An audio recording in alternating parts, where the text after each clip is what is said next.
क्षेत्र की जनता यहाँ रुष्ट है। कार्य योजना इन लोगों का सही नहीं है। भारतीय जनता पार्टी उस समय जितने भी योजना चला रही थी उससे पब्लिक खुश थे, और अभी इन लोगों का केवल नरवा घुरवा बारी तक ही सीमित है। इसमें पब्लिक खुश नहीं है। कहीं केचुआ खाद के नाम से उसमें मिट्टी मिला के, इसमें कंकड़ मिला के बेचा जा रहा है। इसमें हमारे जो ग्राम स्तर के कृषक हैं या उच्च कृषक हैं वो नाखुश हैं।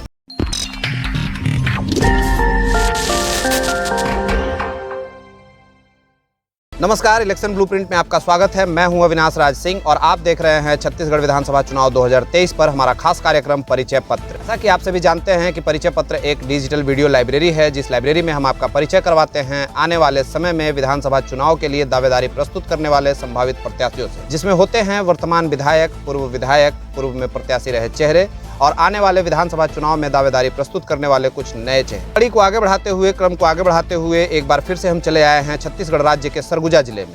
और सरगुजा जिले का ये विधानसभा है सीतापुर। एक जाना माना विधानसभा है सीतापुर। मैन पार्ट जैसे पर्यटन स्थल सीतापुर विधानसभा में ही आते हैं। आज जिस व्यक्ति विशेष से हम आपका परिचय करवाने जा रहे हैं वो सीतापुर विधानसभा में और अपने मैन पार्ट क्षेत्र में एक जाने माने चेहरे हैं, परंतु विधानसभा चुनाव में दावेदारी इनकी पहली बार हो रही है। तो अपने क्षेत्र के जाने माने चेहरे परंतु विधानसभा चुनाव में पहली बार दावेदारी प्रस्तुत करने वाले एक नए चेहरे से हम आपका परिचय करवाने जा रहे हैं। तो चलिए कार्यक्रम की शुरुआत करते हैं। भगत सिंह पैकरा जी, सबसे पहले तो बहुत बहुत नमस्कार है आपका और बहुत बहुत स्वागत है आपका हमारे कार्यक्रम में।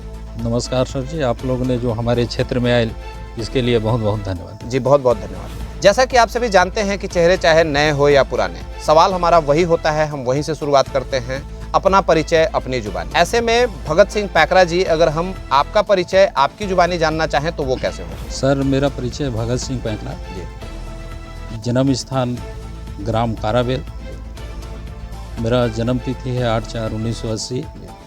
मेरा प्राथमिक शाला का पढ़ाई ग्राम काराबेल से हुआ जी, और मिडिल स्कूल में मंगारी हाई पूर्व माध्यमिक शाला से पढ़ा। और मेरा पिताजी का नाम श्री राम प्रसाद सिंह, माता श्री मीराबाई। मेरे पिताजी उस ज़माने में कॉलेज किए हैं और अपने समय में वो पंच का चुनाव लड़ते थे वो। इसके बाद धीरे धीरे हम लोगों का शादी हो गया। शादी के बाद मैं नेता परिवार से ही शादी किया। मेरे ससुर जी श्री अनूप साई जी, जिनका निवास स्थान ग्राम मंगारी, बीएसएफ फौज में नौकरी करते थे, वहाँ से रिटायरमेंट होके आए। इसके बाद उनको चुनाव के लिए प्रेरित किया गया और भारतीय जनता पार्टी से वो 2 बार चुनाव लड़े।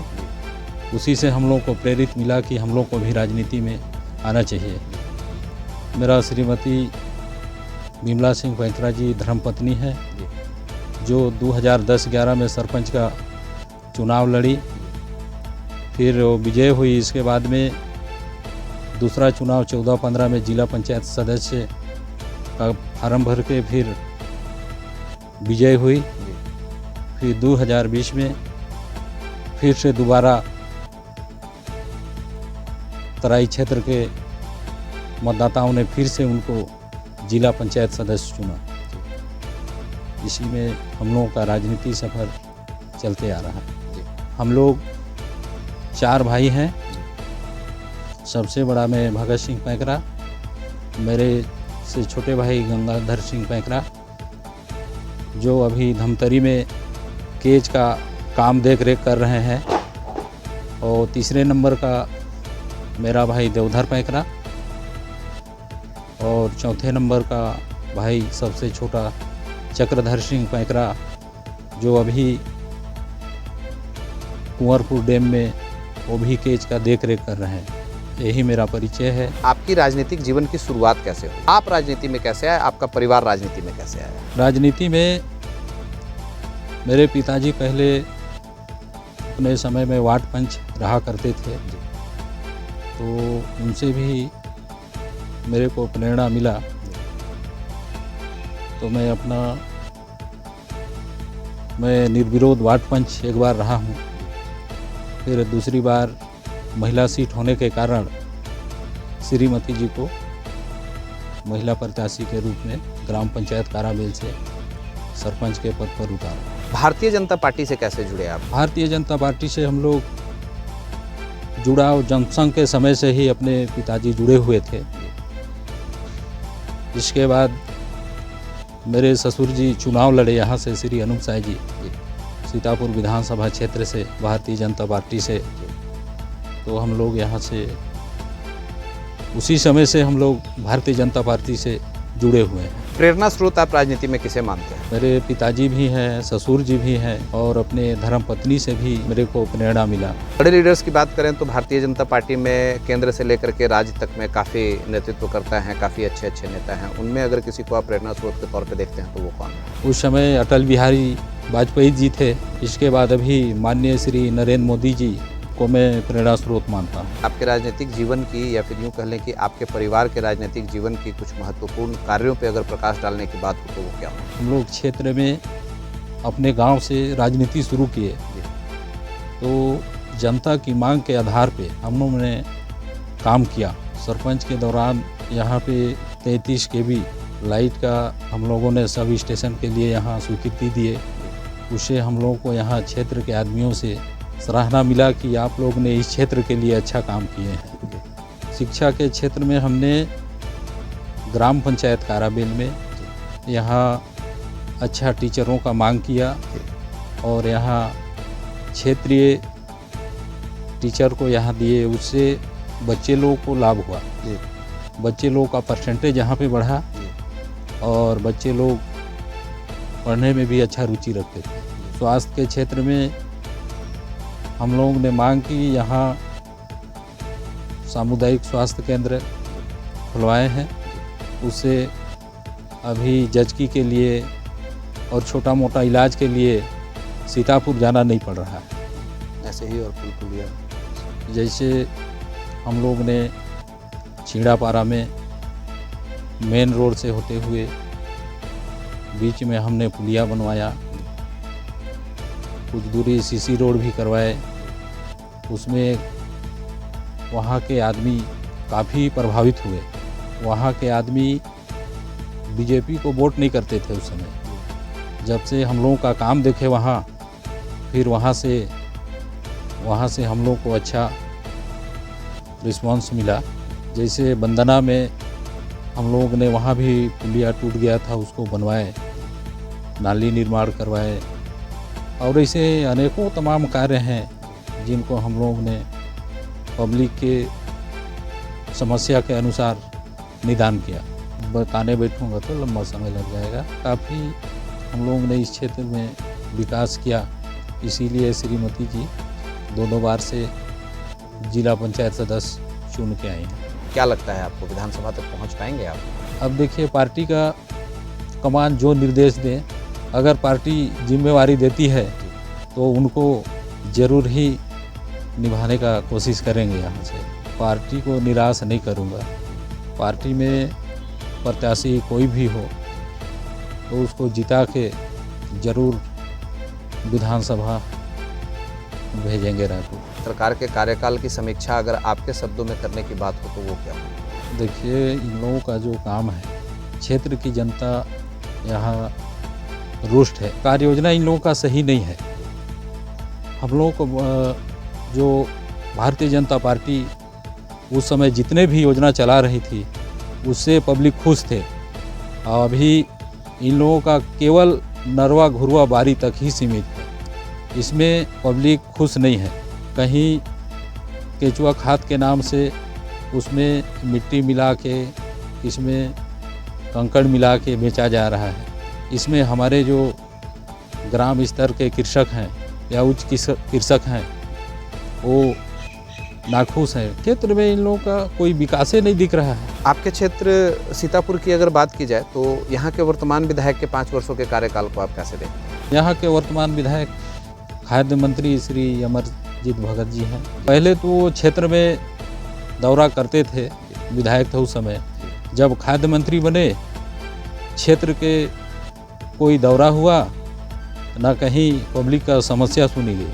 इसी के चलते यहाँ के पब्लिक नाखुश है इस बार। विकास कार्यों की अगर बात करें तो कुछ विकास किया है माननीय विधायक जी? विधायक जी ने इस क्षेत्र में तो विकास का तो कोई नाम ही नहीं दिख रहा है, ना उनका निधि का विकास दिख रहा है।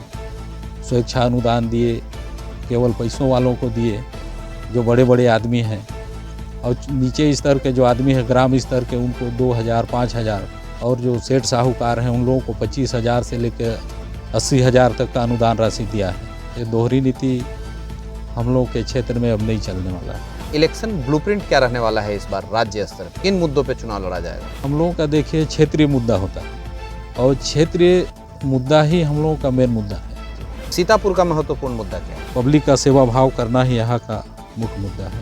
तो पब्लिक सेवा भाव में नहीं है यहाँ के वर्तमान में? वो अभी तो नहीं दिख रहे हैं। अब पब्लिक भाव जो कर रहे हैं तो पैसा वाले सेठ साहूकारों को कर रहे हैं। क्षेत्र के जो आदिवासी गांव तबका के आदमी हैं उनका तो इनको 5,000 3,000 करके इन लोगों को स्वेच्छा अनुदान दिया जा रहा है। तो यहाँ का क्या होगा? ग्राम पंचायत जजगा में पंचायत के रोड में रोपा लगा रहे थे, कितने बार मांग किए लेकिन वहाँ का मांग पूरा नहीं हुआ। लोग कीचड़ से परेशान हैं। विकास तो हम लोगों का कहाँ, ये करवे नहीं किए हैं यहाँ। कल वहाँ ग्राम पंचायत जजगा में वहाँ कच्ची रोड है, वहाँ पूरा एकदम दलदल है। कितने बार विधायक जी को उन लोगों ने दिया, फिर भी विधायक जी नहीं सुने। और कल वहाँ रोपा लगा रहे थे रोड में, हाँ रोड में रोपा लगा रहे थे गाँव वाले। मतलब विकास कार्य नहीं हुआ इसलिए रोड नहीं बना, इसलिए रोड पे धान रोपने का काम कर दिया उन लोगों ने जी, कि रोड खेत के बराबर हो गया। केंद्रीय मुद्दे कितना प्रभाव रखने वाली हैं आपके क्षेत्र में? केंद्रीय मुद्दा प्रभाव होगा इस बार, जैसे नागेशिया, नागवंशी और भी जो 12 जाति के जो अभी तुर्ती सुधार हुआ है उनका लाभ हम लोगों को मिलेगा। ये सारे मुद्दे रहेंगे इस बार? मुद्दे रहेंगे इस बार। धर्मांतरण को भी भारतीय जनता पार्टी एक बड़ा मुद्दा मानती है छत्तीसगढ़ में, आप कैसे देखते हैं? धर्मांतरण यहाँ तो जो होना था वो हो गया, अभी धर्मांतरण रुका हुआ है यहाँ। पहले बहुत धर्मांतरण होती थी यहाँ पे। आवास योजना वगैरह की क्या स्थिति? आवास योजना जब से बघेल जी की सरकार आई है यहाँ आवास एक भी नहीं बना। अभी 25,000 डाल के जून में घर को गिराने के लिए बोल रहे थे। रोजगार सहायकों को टारगेट दिया गया था कि आप लोग मकान को गिरवाइए और जल्दी बनवाइए। जब बरसात गिरी तो अगर आदमी घर को तोड़ देगा तो रहेगा कहाँ? जब चुनाव आया तब इन लोगों को सूझ रहा है कि नहीं आवास जिनके सेंशन हुए उनके खाता में डाला जाए। 36 प्रकार की घोषणा पिछले बार भूपेश सरकार ने की थी, और आपके पूरे प्रदेश में जगह जगह पे बड़े बड़े होर्डिंग और पोस्टर लगा करके उन वादों को, उन घोषणाओं को पूरा करने की दावा माननीय मुख्यमंत्री जी कर रहे हैं। उनके चेहरे का फोटो लगा करके, उनका फोटो लगा करके ये दावा किया जा रहा है। दावे को आप कैसे देखते हैं? दावा देखिए, यहाँ छत्तीसगढ़ में जो वादा किए, मैं तो एक भी वादा को नहीं जान रहा हूँ कि कौन सा वादा पूरा किए हैं भूपेश बघेल जी। जमीन देने का बात किए तो यहाँ तो किसी को जमीन ही नहीं मिला है, जिनका जमीन नहीं है उनको। बाकी अभी उन लोगों के जितने भी कार्यकर्ता हैं सीतापुर विधानसभा क्षेत्र में, यहाँ 1500 एकड़ जमीन मैनपाट ऊपरी क्षेत्र में अपने कार्यकर्ताओं ने पूरा अपने नाम करा लिया। बतौली क्षेत्र में कांग्रेस के कार्यकर्ताओं ने, बतौली में वैसे अभी जो चल रहा है 3 वहाँ से अभी गिरफ्तार हुए हैं, फर्जी हस्तांतरण करवा के अपने नाम कराया। गिरफ्तारी उसी मामले में? गिरफ्तारी उसी मामले में हुई है। बाकी 22 आदमी उसमें अभी भी फरार। बाकी तो क्षेत्र में देखिए यहाँ अब इनका जो वादा जितने भी किए, एक तो कहीं इनका वादा पूरा नहीं हुआ जी। मितानिन का हुआ और आप लोगों का आंगनबाड़ी का, शिक्षा कर्मियों का, सब अभी रोड में हड़ताल किए हुए हैं। तो केवल पोस्टर और होर्डिंग लगा करके दावे को पूरा करने की बात कर रहे हैं, कोई भी दावा पूरा किया नहीं। तो खाली पब्लिक को भड़काने के लिए खाली होर्डिंग या बोर्ड लगा के जनता को भ्रमित कर रहे हैं, और भ्रमित करना ही लोगों का पेशा है। 75 सालों से कांग्रेस की जो गवर्नमेंट थी उस समय से ये लोग ठगते ठगते चले आ रहे हैं। कब तक ठगेंगे? एक ठो कहावत है, लाल धान का बदरा, और छत्तीसगढ़ में भूपेश जैसे कोई नहीं है लफड़ा।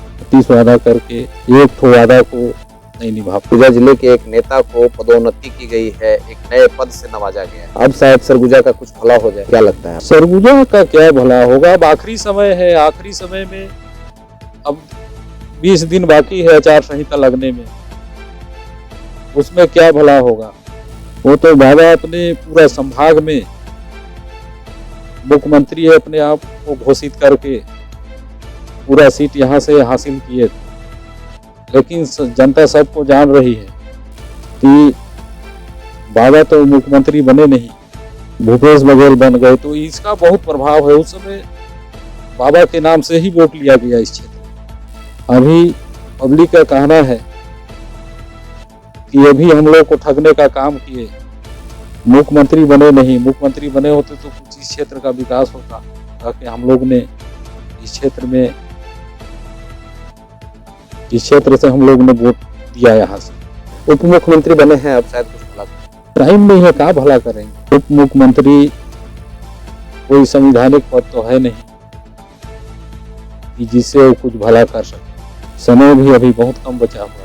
आप अपने क्षेत्र की जनता से आने वाले विधानसभा चुनाव को लेकर के कौन से संकल्प और कौन से वादों के साथ हम लोग में देखिए क्षेत्रीय मुद्दा, जैसे कहीं मुआवजा रुका हुआ है, कहीं पे किसका, जैसे छोटे छोटे काम है पब्लिक का, उन्हीं सब मुद्दे पे हम लोग क्षेत्र पे जाके अपना काम कर रहे हैं। अगर भारतीय जनता पार्टी की सरकार बनती है तो उसी संकल्प के साथ हम लोग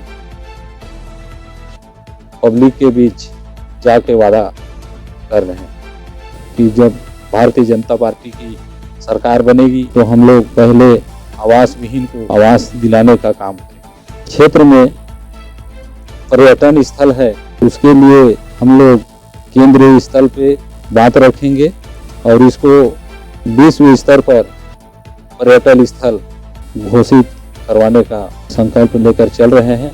पर्यटन स्थल का जो भी विकास कार्य नहीं हो रहा है उसको हम लोग आगे बढ़ाएंगे। हमारे चैनल के माध्यम से अगर आप अपने क्षेत्र की जनता से कोई अपील करना चाहें तो वो क्या हो? क्षेत्र की जनता को मेरे तरफ से सबसे पहले मेरा प्रणाम है। इस क्षेत्र की जनता से मेरा अपील है कि 2023 का मतदान भारतीय जनता पार्टी को करें। 2024 का चुनाव भारतीय जनता पार्टी को करें।